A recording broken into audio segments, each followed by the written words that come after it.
I'd like to welcome all of you and thank you for taking time out of your busy schedules to join us today in celebrating our 50 years as a department.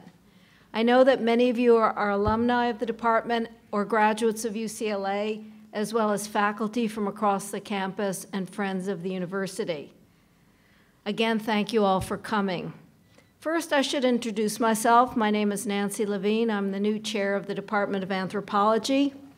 I describe myself as a social anthropologist who specializes in the study of Tibetan peoples living in Nepal and in China, and how they've adapted to momentous changes in their world, including adapting to inclusion in modern nation states, accessing modern health care, and also being incorporated in modern markets.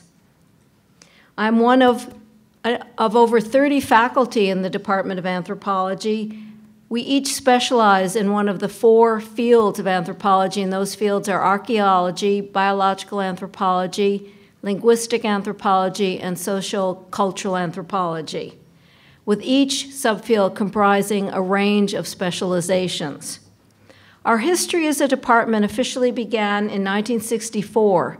Before then, we were part of a larger combined sociology anthropology department that offered separate degrees in sociology, anthropology, and both concurrently.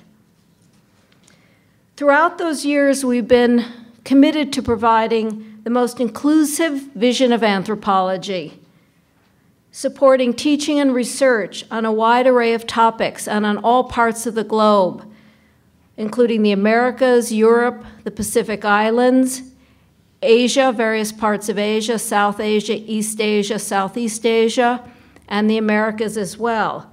Many of us work locally in Los Angeles, in other parts of California, and across the United States. While at the outset our closest ties were to sociology, now faculty and students have ties in an array of departments and institutes across the campus: applied linguistics, history, and psychology, just to name a few. Because it's an anniversary, I think you can forgive me a little bit of modest self-congratulation, both for our record of faculty scholarship and for our record in teaching. We've lost count of the number of undergraduates who've gotten bachelor's degrees in anthropology, but we know that today we have 820 majors in anthropology, which is quite an impressive number.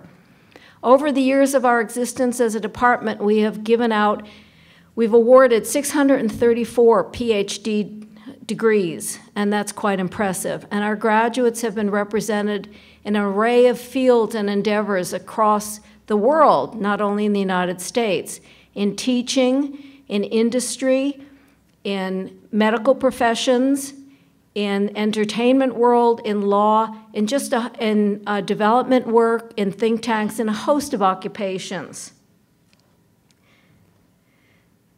Looking back at our first catalog, we can see a line of continuity in the teaching program that we've offered. So if you look at the 1964 catalog, you can see some of the names, same names, of course, as we teach today, although obviously the structure and content of the courses would have advanced with the learning that we've acquired over the past 50 years. So just to give a few examples, in that first catalog is Ancient Civilizations of Andean South America, still taught today. Language and Culture and Society, still taught today. History of Anthropology, also taught today, although the history is much longer. But at the same time, the courses we offer today are more numerous and are on topics that the founders of our department never would have imagined.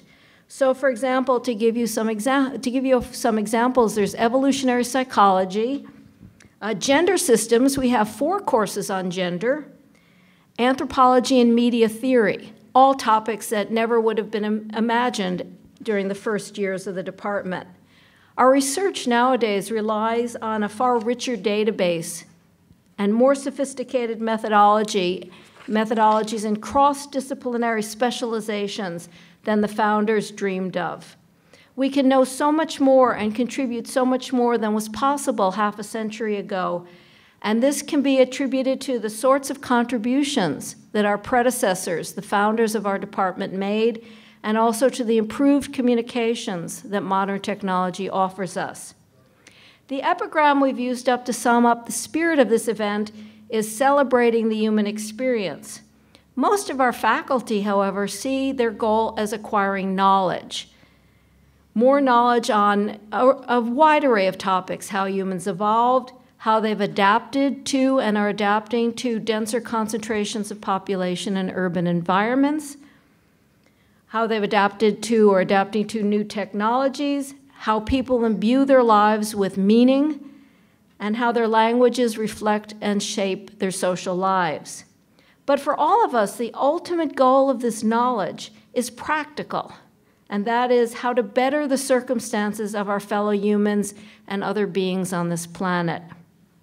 The goal of today's celebration is to offer a slice of some of the many things that myself and my colleagues do in the department to demonstrate to our alumni and friends, and also to tell you a little bit about the practical, real-life implications of our research on the world at large and in our home communities. That our findings do make a difference is clearly reflected in the wide coverage of our publications and discovery and work that has been received in the national and international press.